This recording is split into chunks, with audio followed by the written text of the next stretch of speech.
A seat denied, a story of prejudice and power.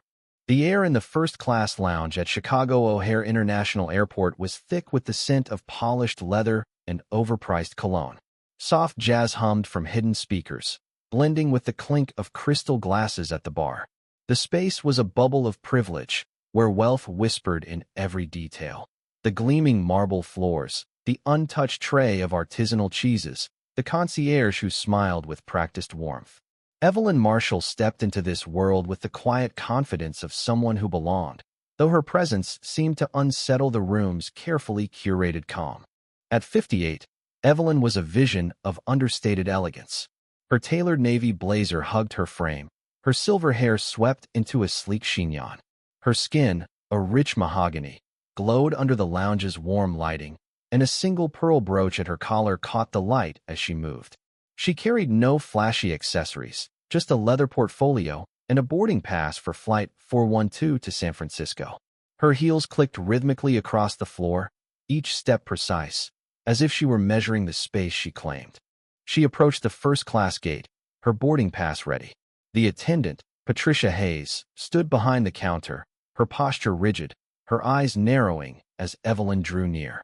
Patricia's gaze swept over Evelyn, her blazer, her posture, her skin, and her lips tightened into a thin line.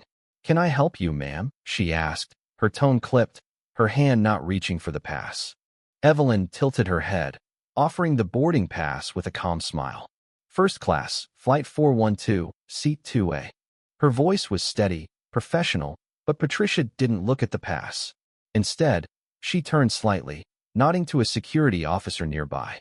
Within seconds, a uniformed man approached, his presence a silent threat. Evelyn's expression didn't falter, but her eyes sharpened, taking in every detail. Patricia's folded arms, the officer's too close stance, the ripple of curiosity from the line behind her. "Is there a problem?" Evelyn asked, her voice still level. Patricia's smile was a blade.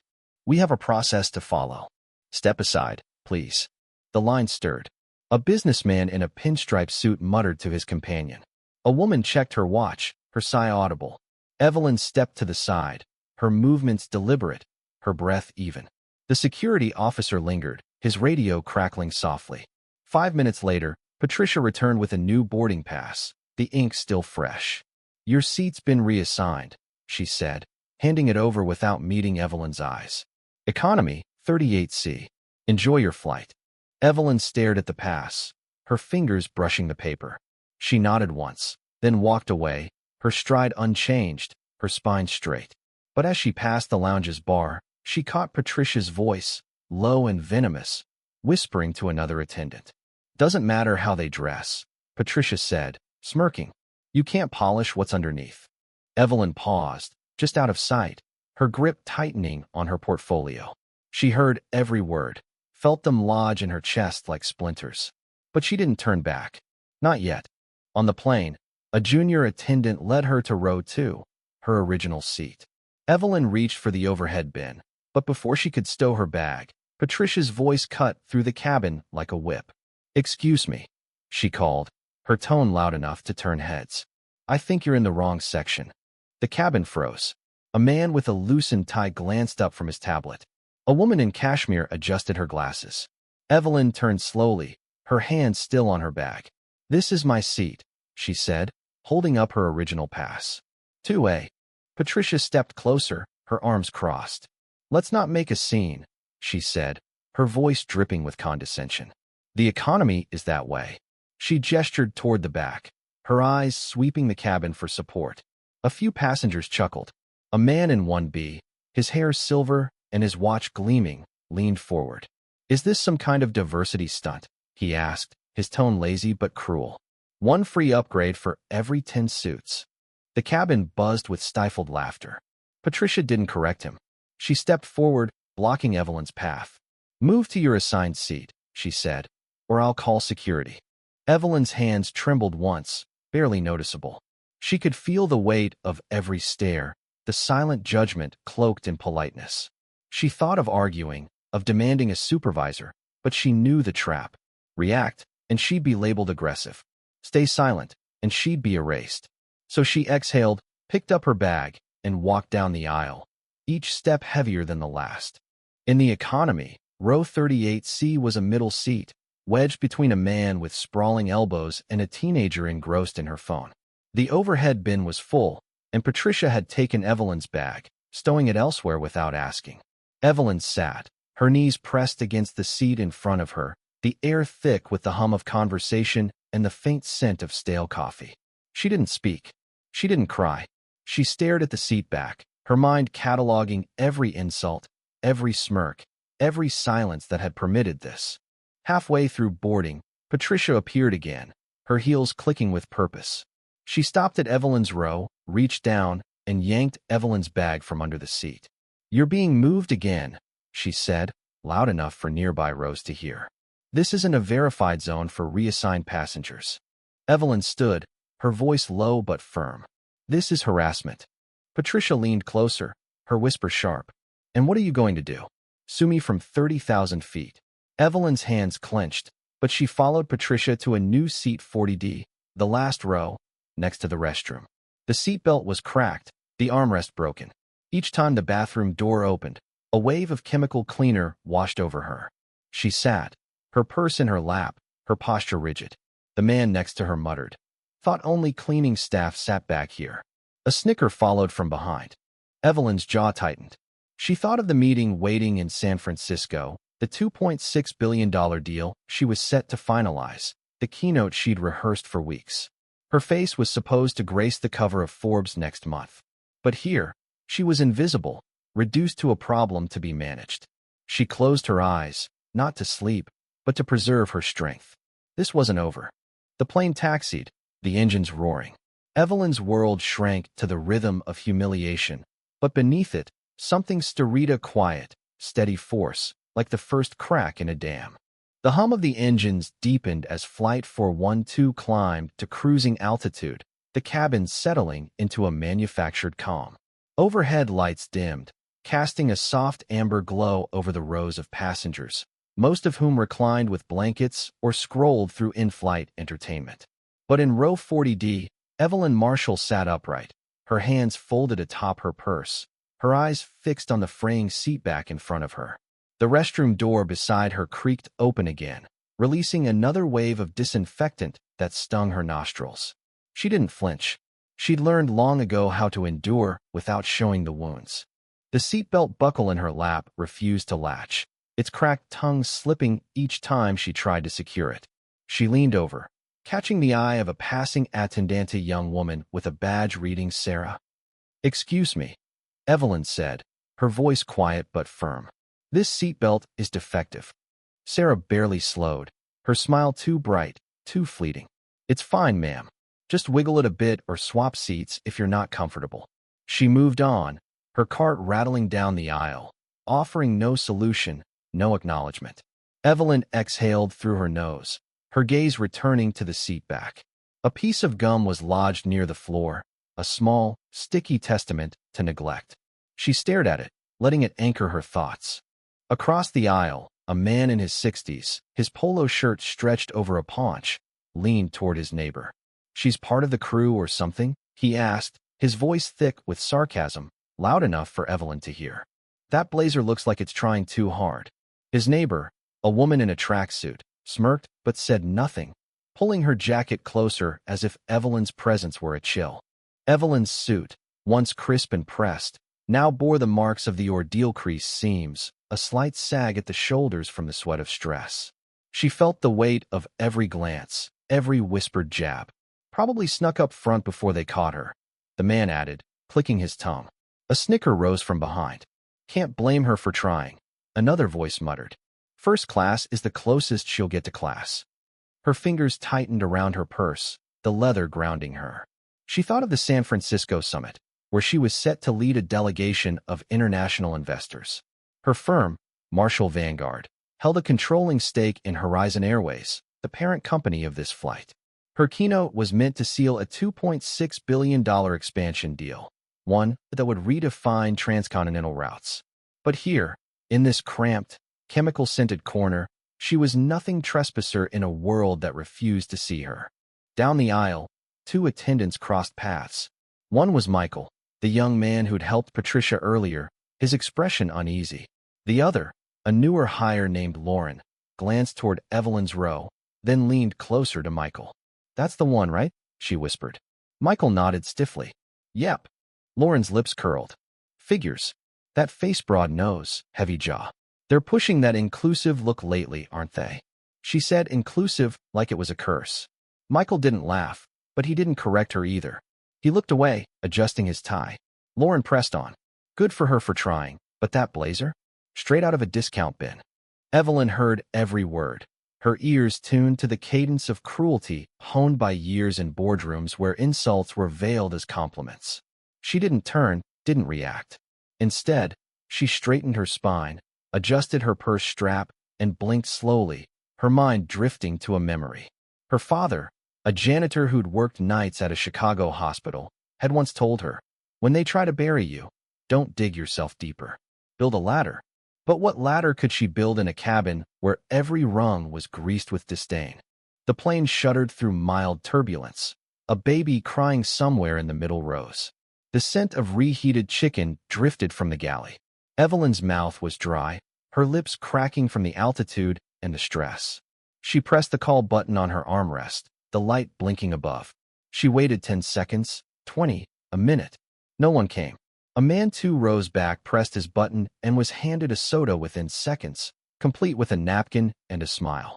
Evelyn pressed again, holding the button longer, as if persistence could make her visible. 5 minutes passed. She raised her hand as Michael walked by. "Excuse me," she said, her voice clear. "Could I get some water?" He turned his head, offered a vague nod, and kept moving. Another minute ticked by, then another. Her tongue felt like sandpaper. Then Patricia appeared, emerging from the first-class curtain like a storm cloud. She carried a single plastic water bottle, no cup, no napkin, gripped between 2 fingers as if it were contaminated. She stopped at Evelyn's row, leaned across with exaggerated courtesy, and let the bottle drop onto the tray table. It bounced once, rolling toward the edge. Evelyn caught it before it fell. Patricia's voice followed, syrupy and sharp. "There you go. Don't say we forgot you." She smiled, a flash of teeth that didn't reach her eyes. "We're happy to keep you hydrated. Not everyone gets to stay on board." Evelyn held her gaze, her expression unreadable, the bottle cool against her palm. She didn't thank her, didn't speak. She placed the water down slowly, deliberately, like setting aside a challenge she wasn't ready to answer. Patricia turned and strode away, her smile fading as she passed the last row. A voice rose from across the aisle, male, confident, careless. "What is she, some kind of street performer?" he said, chuckling. "That hair straight out of a bad sitcom." A laugh followed from a row ahead. "Maybe she thought this was a reality show," another added. "Poor thing got lost playing tycoon." Evelyn kept her head tilted toward the window, the black sky outside reflecting her silhouette, distorted by the cabin's harsh light. Dinner service began, the cart's wheels squeaking as attendants moved down the aisle. When they reached her row, Michael paused. "Chicken or pasta?" he asked, his tone flat, his eyes elsewhere. "Pasta," Evelyn said, her voice smooth. He dropped the tray in front of her, the foil container lukewarm, the plastic fork unwrapped. She ate slowly, methodically, each bite a ritual to hold herself together. Not because she was hungry, but because routine was her anchor when the world tried to unravel her. The lights dimmed further. Passengers reclined, some snoring, others lost in screens. The man next to Evelyn dozed, his mouth open. The woman on her other side read a romance novel, its gold-lettered cover curling at the edges. Evelyn sat upright, her eyes open, her mind replaying every moment. Patricia's smirk, the man in one BS cruel jest, the silent passengers who'd let it all happen. She remembered the backhanded compliments from her career, so articulate for your background, surprisingly polished, each one a reminder that her success was seen as an exception, not a right. She believed her achievements were armor, but tonight, they'd been stripped away, her worth reduced to the color of her skin. Patricia had wielded her small authority like a blade, and the cabin had applauded with its silence. Evelyn's hand brushed her purse, the leather smooth under her fingers. She leaned back, closing her eyes, not to sleep, but to gather herself. This wasn't a defeat. This was the strategy. As the plane droned on, A burst of laughter came from the galley. The attendants' voices carried, their words unclear but their tone unmistakable, mocking, carefree. Evelyn breathed deeply, her pulse steady. She was cataloging every detail, every slight, every face. By the time they landed, they'd forget her. But she'd remember everything. The cabin of Flight 412 hummed with the low drone of engines, a deceptive calm settling over the passengers as the plane cruised at 36,000 feet. The amber glow of overhead lights bathed the rows in a false serenity, but for Evelyn Marshall, seated in the cramped confines of 40D, there was no peace. The broken armrest dug into her side, the cracked seatbelt lay useless in her lap, and the rhythmic creak of the restroom door beside her punctuated the air with chemical fumes. She sat motionless, her posture rigid, her hands resting on her purse like a sentinel guarding a fortress. Her eyes, though fixed on the peeling seat back, burned with a quiet intensity, cataloging every moment of the past hour. The passengers around her had settled into their routines. Some slept, their heads lolling against headrests. Others tapped at screens or sipped lukewarm coffee. But the undercurrent of disdain hadn't faded. It lingered in the glances thrown her way, the muttered comments disguised as conversation. A man 2 rows ahead recounted a story about someone getting put in their place. His laugh too loud, too pointed. Another attendant, Lauren, passed by and whispered to Michael, "She looks more like baggage crew than first class." They chuckled, their voices carrying just enough to sting. Evelyn's throat was dry, her lips cracked from the altitude and the weight of humiliation. She'd pressed the call button twice, asked for water once, and received only a dropped bottle and a smirk from Patricia Hayes. Now, she sat in silence, refusing to give them the satisfaction of another request. She thought of her father's words again, build a ladder. But the rungs here were slick with prejudice, and every step upward seemed to pull her further down. The plane hit a pocket of turbulence, the cabin shuddering briefly. A child whimpered, and a tray rattled in the galley. Evelyn's purse shifted slightly in her lap, and she steadied it, her fingers brushing the smooth leather. She thought of the San Francisco summit, where her keynote would outline a $2.6 billion deal to expand Horizon Airways routes across the Pacific. Her firm, Marshall Vanguard, held a 22% stake in the airline, a fact unknown to the passengers and crew who dismissed her as an intruder. The irony was bitter, but it fueled her resolve. Then, as if summoned by her thoughts, Patricia appeared again, her heels clicking with deliberate menace. She stopped at Evelyn's row, her arms crossed, her expression a mask of polite disdain. "I need you to step into the galley for a moment," she said, her voice loud enough to draw eyes from nearby rows. Evelyn looked up, her face unreadable. "What for?" she asked, her tone calm but probing. Patricia's smile tightened. "We've received a report of a non-compliant passenger. I need to verify you're not disrupting service or ignoring crew instructions." Evelyn blinked once, her voice steady. "I've been seated the entire time. I haven't spoken or moved. What exactly am I refusing?" Patricia's smile widened, a predator sensing weakness. "That's not what's been reported." She leaned closer, her voice dropping to a stage whisper. "Let's not make this difficult." "Reported by whom?" Evelyn pressed, her eyes locking onto Patricia's. "That's internal," Patricia snapped, straightening. She reached down and lifted Evelyn's armrest with a sharp tug, the broken mechanism clattering. "Move." The cabin stirred. Heads turned, some with curiosity, others with discomfort. A child in a nearby row peered over his seat, his mother whispering something that made him giggle. Evelyn stood slowly, not from fear, but from the exhaustion of navigating a script she knew too well. She followed Patricia to the rear galley, where another attendant, a young woman named Emily, stood clutching a tablet, her eyes darting nervously. "Passenger 40D," Patricia announced, gesturing at Evelyn, "has shown repeated unwillingness to comply with instructions and is disrupting flight order." Emily nodded faintly, her fingers tightening on the tablet. "Should we call ground staff?" Evelyn's brows lifted. "Are you ejecting me from the plane?" Patricia shrugged, her tone icy. "I'm documenting your behavior. For now, we're moving you to the emergency jump row. If your conduct stabilizes, you may stay for the flight." Evelyn stared at her, incredulous. "What behavior?" Patricia's eyes gleamed. "Entitlement." she said, the word sharp and final, which we don't tolerate from non-priority passengers. The air in the galley thickened, the hum of the engines amplifying the silence. Evelyn stepped back, her movements measured, and returned to her row. The broken armrest now hung loosely, a symbol of the chaos Patricia wielded. She sat, her spine stiff, her pulse slow. The man in 40E laughed, a short, amused sound, as if watching a play he'd paid to see. A child 2 rows ahead turned and said, loud enough for all to hear, "Mom, why's that lady dressed like she's homeless?" Laughter rippled through the cabin. The mother didn't hush him. The father leaned over, whispering something that sparked another giggle. Evelyn's throat tightened, not from the words, but from the absence of dissent. No one corrected the child. No one apologized. The cruelty was permitted, validated by the silence of those who watched. The plane began to taxi for descent, the cabin lights flickering. Safety videos played on tiny monitors, but Evelyn's world was elsewhere. She felt herself fragmenting, becoming less a person and more a symbol, blank canvas for their assumptions.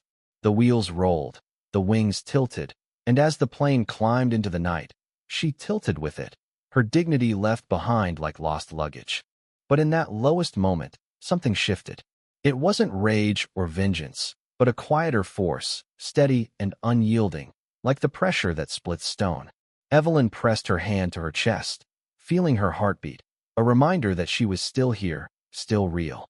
She opened her purse and withdrew a slim, unmarked Devicino screen. No logo, just a sleek black surface. She pressed her thumb to it, a retinal sensor blinked, and she lifted it to her ear. When the static cleared, she spoke 3 words, her voice as calm as when she'd asked for water. Protocol 8, confirm. She ended the call. No one noticed. The man in 40E snored. The woman with the novel turned a page. The attendant up front adjusted a cart. For 30 seconds, the cabin was still. Then the first crack appeared. The cockpit door opened. A voice summoned Patricia. She strode forward, her heels striking harder now, her face tight with unease. Whispers passed between her and the captain, a second voice crackling on the intercom. The plane slowed not enough to jolt the passengers, but enough to make heads turn. A man lifted his window shade, peering out. The city lights of San Francisco, once distant, were now close, too close. Murmurs spread. What's happening? Are we landing early? Evelyn remained still, her eyes closed, her pulse steady. 5 minutes later, the captain's voice came over the intercom, smooth but strained.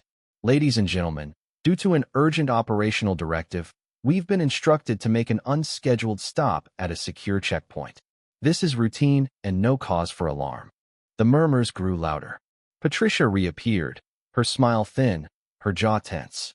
Everything's fine, she said, her voice betraying her. Her eyes flicked to the cockpit, then to Emily, who whispered furiously with Michael near the galley. The plane descended faster, the engines whining as flaps adjusted. Runway lights appeared, stark and clinical, as the plane veered toward an auxiliary strip, far from the main terminal's glass towers. When the wheels touched down, the plane stopped beside a low, windowless building. 4 black SUVs waited, their engines idling, their matte gray plates unreadable. From the lead vehicle, 4 figures emerged, 3 men, 1 woman, all in charcoal suits, their movements precise, their expressions blank. They carried slim portfolios, no weapons, no earpieces, but their presence was a command. The cabin door opened. 1 man handed the pilot a sealed envelope. The pilot scanned it, his face paling, then nodded. The intercom crackled. All cabin crew, disembark immediately for operational review. Passengers, remain seated. Patricia froze. I'm sorry, what? She whispered, but the man didn't repeat himself. He handed her an envelope with her name on it. Inside, a single sentence. Per contractual oversight clause 8, you are relieved of duty pending review. Emily dropped a tray, the clatter echoing. Michael stepped back, his face ashen. This is a joke. Patricia stammered, but no one answered. The crew filed out in silence, not one glancing at row 40D. The doors closed. The 4 officials stayed on board, stationed near the cockpit. Passengers whispered frantically. What's going on? Why's the crew gone? Evelyn sat, her composure untouched, waiting for the next act. The cabin of Flight 412 was a pressure cooker of uncertainty, the air thick with whispered questions and the rustle of nervous movement. The unscheduled landing at a barren airstrip, far from San Francisco's bustling terminal, had stripped away the veneer of normalcy. The absence of the flight crew, replaced by 4 stoic officials in charcoal suits, left passengers grasping for answers. Overhead lights flickered, casting long shadows across the rows, and the hum of the idling engines felt like a heartbeat on edge. In row 40D, Evelyn Marshall sat serene, her hands folded atop her purse, her face a mask of calm that belied the storm she'd unleashed. Passengers craned their necks, some pulling out phones to record, others muttering theories. "Is this a security breach?" a woman in a silk scarf asked her husband. "Maybe a mechanical issue," he replied, but his voice lacked conviction. The man in 40E, now awake, leaned forward, his earlier bravado gone. "Who are those suits?" he whispered to no one in particular. No answers came. The officials stood like sentinels, their portfolios clutched tightly, their silence louder than any announcement. Evelyn's eyes flicked to the window, where floodlights illuminated the concrete strip and the low, windowless building nearby. The black SUVs remained, their engines still running, their purpose unclear. She felt the weight of every stare, though none dared meet her gaze directly. The cabin's earlier cruelty, Patricia's taunts, the passengers' laughter, the child's unrebuked jab now hung in the air like a fading echo, replaced by confusion and dread. One of the officials, a man with steel-gray hair and a face carved from granite, walked down the aisle. He stopped at row 40, turned to Evelyn, and gave a small nod, not deference, not apology, but recognition. "Ma'am," he said, his voice low and formal. "All parameters secured. Shall we proceed?" Evelyn stood, adjusting her blazer with a fluid motion, her pearl brooch catching the light. She stepped into the aisle, her presence commanding despite the hours of humiliation. Passengers leaned away, their whispers falling silent. She moved toward the cockpit, conferred briefly with the officials, then returned to her seat, her steps measured, her expression unreadable. The cabin watched, caught between awe and unease, as if sensing the ground shifting beneath them. Outside, the stairway clanked into place, and the cabin doors unlocked. The pilot descended first, flanked by one of the suits. At the foot of the stairs, a new group emerged from additional sedans, 5 individuals, 3 in tailored suits, 2 in dresses, clutching press kits and badges from global news network CNN, BBC, Al Jazeera. An official from the Federal Aviation Administration, FAA, strode beside them, a tablet in one hand, a sealed envelope in the other. Cameras flashed, recorders hummed, and a reporter's voice cut through the night. "We're live at Barringer Airstrip, where Flight 412 was rerouted under a corporate enforcement clause. Sources confirm the individual at the center is Evelyn Marshall, CEO of Marshall Vanguard and a key stakeholder in Horizon Airways." Inside, the cabin erupted. Gasps ricocheted through the rows. "CEO," a woman in pearls whispered, her hand flying to her mouth. "She owns the airline," a man in a polo shirt stammered, his voice cracking. Passengers turned, their eyes locking onto Evelyn, who sat calmly, her purse in her lap, her gaze fixed on the seat back. The man in 1B, who'd mocked her as a diversity stunt, shrank into his seat, his tablet forgotten. The child who'd called her homeless hid behind his mother, who stared at the floor. Evelyn stood again, her movements graceful, deliberate. She stepped into the aisle, her blazer immaculate despite the ordeal, her chin lifted with quiet authority. She walked toward the front, passing rows of passengers who now couldn't look away. The woman in the scarf averted her eyes. The man who'd laughed about her hair shifted uncomfortably, his bravado dissolved. Evelyn reached the forward galley and paused, the officials flanking her like an honor guard. The door opened, and flashbulbs erupted outside. Journalists shouted questions as she descended the stairs. "Ms. Marshall, can you confirm the reason for the intervention? Is it true you've pulled the $2.6 billion deal from Horizon Airways? Are you pursuing legal action against the crew?" Evelyn didn't answer. Her silence was a statement, her presence a verdict. At the bottom of the stairs, Marshall Vanguard's chief legal officer, a tall woman named Clara Bennett, handed a dossier to the FAA official. Effective immediately, Clara said, her voice clear. Our firm has suspended all funding to Horizon Airways, including capital logistics and route rights. The FAA official nodded, turning to the press. This incident, under direct observation, will proceed to federal inquiry. The words landed like a gavel. Back in the cabin, passengers sat frozen, the weight of their complicity settling over them. What they'd dismissed as a minor drama troublesome passenger put in her place was now a global headline, and not one of them could claim innocence.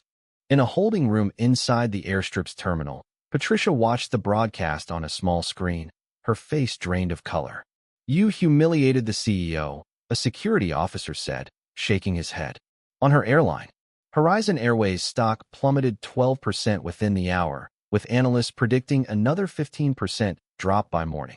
Shareholders scrambled for emergency meetings, and the airline's PR team issued frantic apologies, but the damage was irreparable. Evelyn didn't linger at the airstrip. She boarded a private car arranged by her team, her expression unchanged as she was driven to a San Francisco hotel. The summit was tomorrow, and her keynote would go on as planned, but the world had already shifted. Her phone buzzed with alerts, headlines screaming, "Airline empire crumbles after CEO humiliated." Social media ablaze with clips of her descent from the plane, poised and untouchable. She didn't read them. She didn't need to. Her power had never been in words, it was in precision, in the scalpel-like moves that exposed a system's rot. Back at the airstrip, the passengers were finally allowed to disembark, herded into a temporary lounge to await a new crew. They moved in silence, their earlier chatter replaced by shame or disbelief. The man in 1B clutched his briefcase, his knuckles white. The mother who'd let her child mock Evelyn avoided eye contact with others.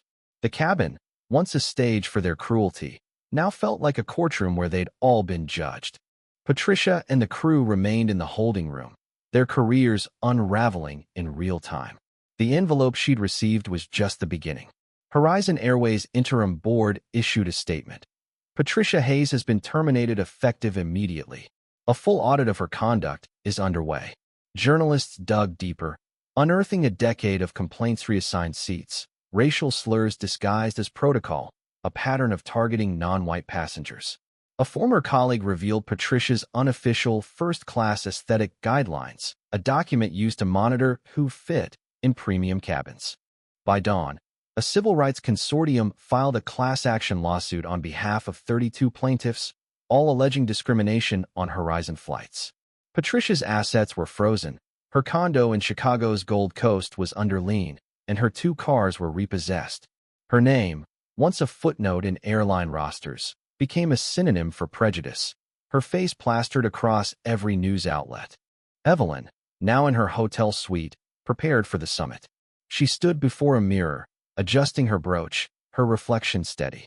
She thought of her father, who'd cleaned hospital floors to put her through college, and her mother, who'd sewn her first suit by hand. This wasn't just her victory, it was theirs. She opened her laptop, reviewing her keynote, her mind sharp despite the sleepless night. The $2.6 billion deal was dead, but her firm's influence remained, and she'd use it to reshape the industry. The summit began at 9 a.m., and Evelyn took the stage to a standing ovation. Her keynote was flawless, her voice commanding as she outlined a new vision for aviation, one rooted in equity and accountability. The room, filled with investors and executives, hung on her every word. She didn't mention the flight, but the headlines did the talking. By noon, Horizon Airways' valuation had dropped $11.4 billion, its board gutted, its CEO forced into a public apology before resigning. Evelyn's silence had rewritten the narrative, not with vengeance, but with truth. And as she left the stage, her phone buzzed with a message from Clara. They're calling it the Marshall effect. The industry's shaking. Evelyn smiled faintly, tucking the phone away. The reckoning was just beginning. The San Francisco skyline glittered through the floor-to-ceiling windows of Evelyn Marshall's hotel suite, a constellation of glass and steel that seemed to pulse with the city's ambition. It was late afternoon, hours after her keynote at the summit, and the world was still reeling from the fallout of Flight 412. Evelyn sat at a mahogany desk, her laptop open, her fingers poised over the keys as she reviewed a draft statement from Marshall Vanguard. Her blazer hung neatly on a chair, her pearl brooch catching the light. At 58, she carried the weight of the day with a grace that belied the storm she'd endured, her silver hair still flawless, her eyes sharp with purpose. The headlines kept coming, relentless and unsparing. Horizon Airways loses $11.4 billion after CEO humiliation scandal. Evelyn Marshall, the woman who grounded an airline. Flight 412, a reckoning for corporate prejudice. Social media churned with clips of her descent from the plane, her poised silence a stark contrast to the chaos around her. Commentators debated her strategy, some calling it ruthless, others hailing it as revolutionary. Evelyn didn't read the posts or watch the clips. Her focus was forward, on the work still to be done. In Chicago, Patricia Hayes sat alone in a rented apartment, the walls bare, the furniture secondhand. Her tailored uniforms were gone, replaced by a plain sweater and jeans. The television in the corner played a muted news channel, her face flashing across the screen alongside Evelyn's. Flight attendant fired after targeting CEO in viral incident.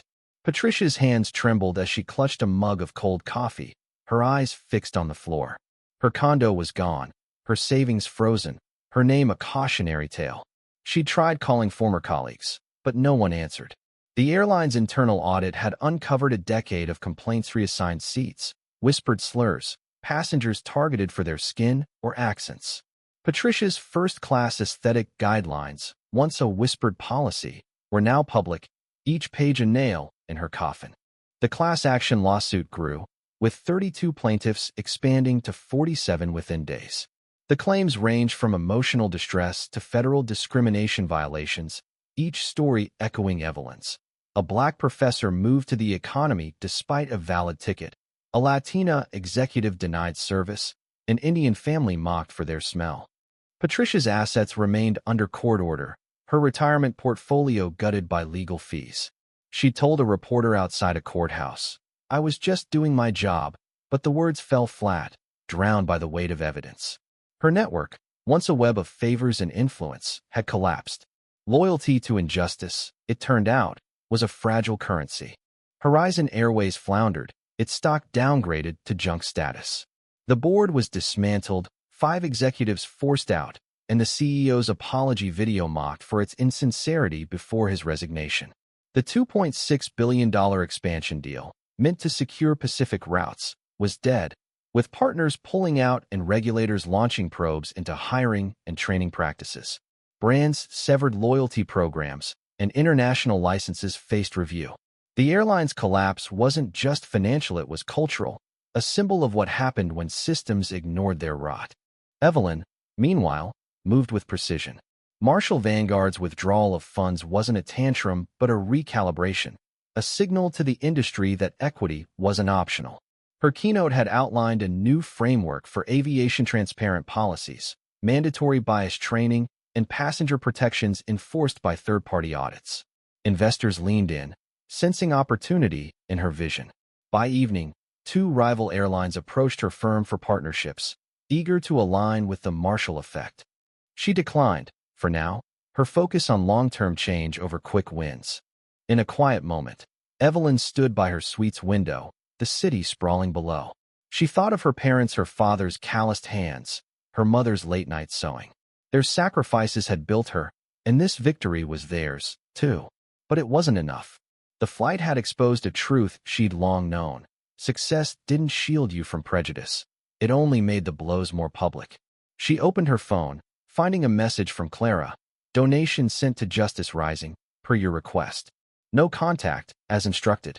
Justice Rising, a Chicago nonprofit, supported victims of discrimination in public services.